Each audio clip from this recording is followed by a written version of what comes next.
Traders mind நண்பர்களுக்கு சிறப்பு வணக்கம். நம்ம டிஸ்க்ளைமர் எடுத்துக்கிறோம். நம்ம செபி ரிஜிஸ்டர் அட்வைசரோ ஆர்ஐஓ கிடையாது. நம்ம இங்கே பேசக்கூடியது எல்லாமே தகவலாக மாத்திரமே பார்க்கப்படணும். இது யாருக்கும் முதலீடு சம்மந்தமாகவோ பங்குகளை வாங்கவோ விற்கவோ நம்ம எந்த ஆலோசனையும் கொடுக்கப்படலை. எல்லா தொழிலையும் ரிஸ்க் இருக்கும். ரிஸ்க்கை புரிஞ்சுட்டு எச்சரிக்கையோட தொழில் செய்யும்போது எல்லாமே நல்லாயிருக்கும். நம்மளை ஆதரிக்கிற அனைத்து நல்ல உள்ளங்களுக்கும் நன்றி. வளமுடன் வாழ்க. நண்பர்களே, நம்ம மிட் கேப் பார்த்துட்ருக்குறோம். மிட் கேப்பில் இப்போ நம்ம பார்க்கக்கூடியது பேட்டா இந்தியா நம்ம பார்க்குறோம். இவங்க எக்ஸ்பென்சிவ் பெர்ஃபார்மர் அப்படிங்கிற கிளாஸிஃபிகேஷன்ஸ்குள்ளே வராங்க.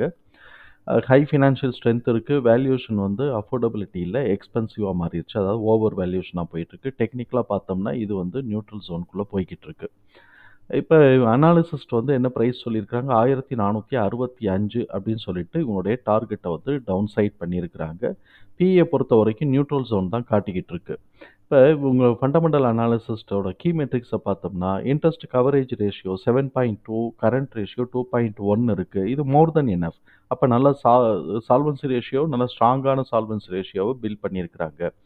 ஆர்ஓசிஇ 19.4 இருக்குது, ஆர்ஓஇ 17.2 இருக்குது. ஸோ இப்போ ரிட்டர்னும் நல்ல ரிட்டர்ன் கிடைக்குது. டெப்ட் இல்லாத கம்பெனியாகவும் இருக்குது. ஸோ டெப்ட் இல்லாத கம்பெனி, ரிட்டர்ன் நல்லா கிடைக்குது. சால்வன்சி பொசிஷன் நல்ல நிலையில் அவங்க மெயின்டைன் பண்ணிட்டு இருக்கிறாங்க.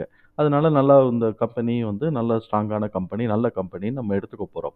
இப்போ பிஇ பார்த்தோம்னா 71.8 இருக்குது. ப்ரைஸ் டு புக் பிபி பார்த்தோம்னா 12.4 இருக்குது. இதுதான் நமக்கு ஓவர் வேல்யூஷன் அப்படின்னு நம்ம நம்புறதுக்கு, ஓவர் வேல்யூஷன் கருதுறதுக்கான நமக்கு டூலாக கிடைக்கிது. ஸோ இப்போ இது நம்மளை பொறுத்த வரைக்கும் 25 தான் பிஇ சொல்லுவோம், இங்கே 5 தான் சொல்லுவோம். இதெல்லாம் தாண்டி மேலே போயிருச்சு.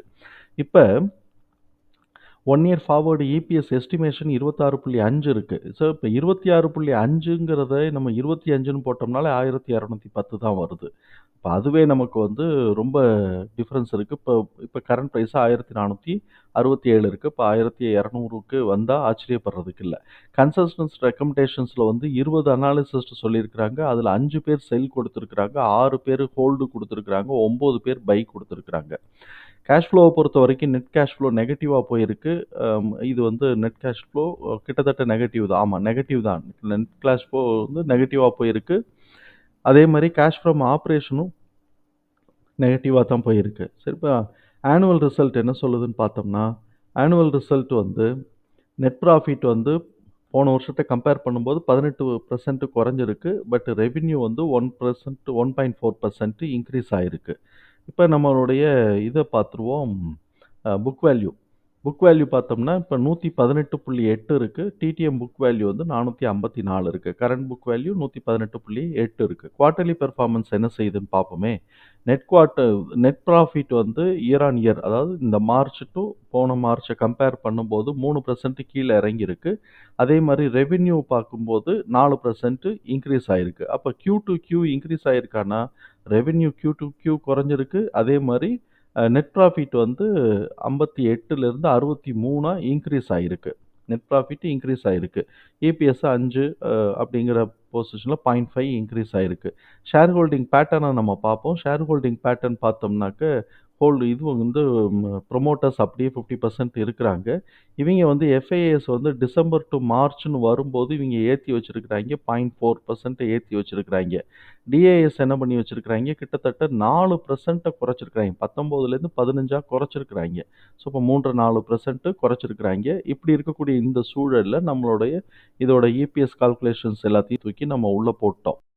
இப்போ நமக்கு புக் வேல்யூ 118க்கு நம்ம பார்ப்போம். அதுக்கப்புறமா 454க்கு நம்ம பார்ப்போம். டிடிஎம் புக் வேல்யூ 454க்கு அப்புறம் பார்ப்போம். இப்போ ப்ரெசன்ட் புக் வேல்யூ 118. இப்போ இதுக்கு ஃபேர் ப்ரைஸ் 233 வருது. இப்போ இது கரண்ட் ப்ரைஸ் ஃபேர் ப்ரைஸை காட்டிலும் 6.2%, 6.2 டைம்ஸ் மேலே போயிட்டுருக்கு. இந்த ஃபேர் ப்ரைஸுக்கு லோ நமக்கு 349 செட் ஆகுது. ஸோ இப்போ இதை பேஸ் பண்ணி தான் நம்ம எல்லாமே எடுக்கிறோம். இப்போ இந்த இடத்துல நமக்கு டிடிஎம் புக் வேல்யூ டிடிஎம் இபிஎஸ்ங்கிறது 20 வருது. எஸ்டிமேஷன் 26 வருது. ஸோ இப்போ இந்த 26, 20 ரெண்டுத்துக்கு உண்டான வேல்யூ நம்ம மார்க் பண்ணால் தான் சரியாக இருக்கும். எதோட திரும்புது அப்படின்னு பார்க்கணும்.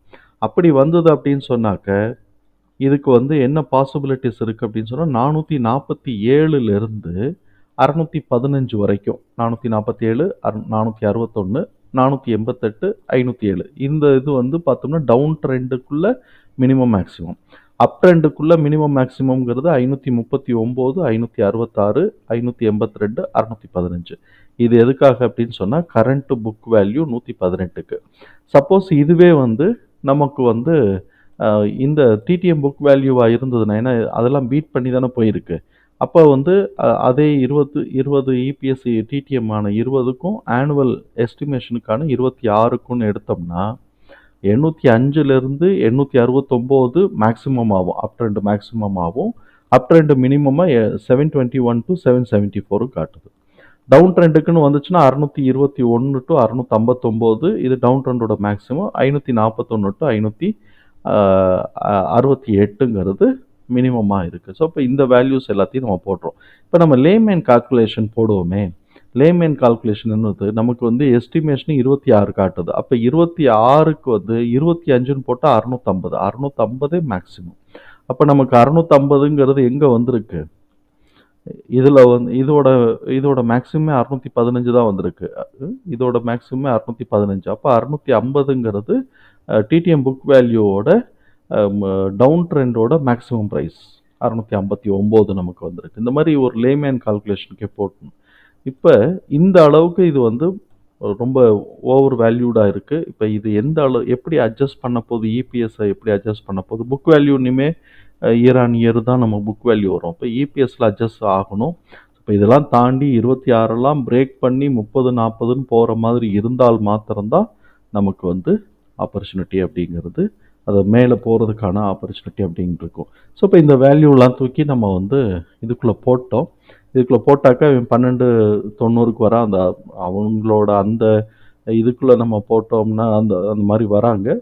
ஸோ இப்போ இதெல்லாம் தாண்டி இது கீழே அட்ஜஸ்ட் ஆச்சு அப்படின்னு சொன்னால் இந்த 2 ரீஜனில் அட்ஜஸ்ட் ஆகும். அது ஆல்ரெடி இதெல்லாம் பார்த்துட்டோம். 447லேருந்து 615 வரைக்கும் ஒரு ரீஜன், 721லேருந்து 869 வரைக்கும் ஒரு ரீஜன். இந்த 2 ரீஜனுக்குள்ளே எங்கே அட்ஜஸ்ட் ஆகுது அப்படிங்கிறத நம்ம பார்ப்போம். ஏன்னா ஃபியூச்சரில் இபிஎஸ் கூட கூட இது அதே இடத்துல மெயின்டைன் பண்ணிக்கிட்டே இருந்துட்டு இபிஎஸ் கூட கூட இது வேல்யூ வந்து மேலே கூட ஏறலாம். அது அப்போதைக்கு பார்ப்போம். இப்போ இருக்கக்கூடிய எஸ்டிமேஷன் அண்டு டிடிஎம்க்கு தான் நம்ம வந்து வேல்யூ போட்டிருக்கிறோம். தகவல் நமக்கு பயனுள்ளதாக இருந்ததுன்னா சங்கருக்கு ரொம்ப சந்தோஷம். நம்மளை ஆதரிக்கிற அனைத்து நல்ல உள்ளங்களுக்கும் நன்றி. வளமுடன்.